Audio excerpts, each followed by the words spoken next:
Welcome to Luca and Miguel. Enjoy the video. In this video, I will show you how to make bread dipping oil. Start with a good quality extra virgin olive oil, about 1/2 cup as your foundation. Fresh herbs are key.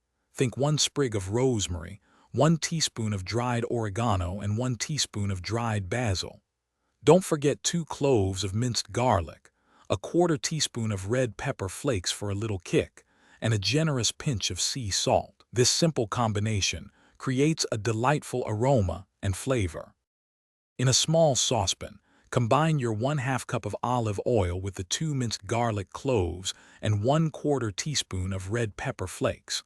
Warm this mixture over very low heat for about 5 to 7 minutes. The goal is to gently infuse the oil with the garlic and spice, not to cook them. This slow warming process brings out the best flavors without any bitterness. Once the oil is gently warmed, remove it from the heat.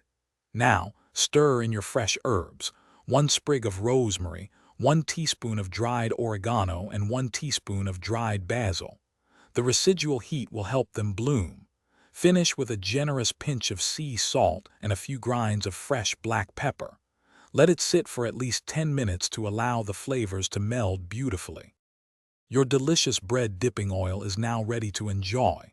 Pour it into a shallow dish and serve with your favorite crusty bread, like a warm baguette or focaccia.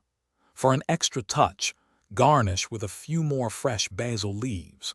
If you have any left, store it in an airtight container in the refrigerator for up to 3 days.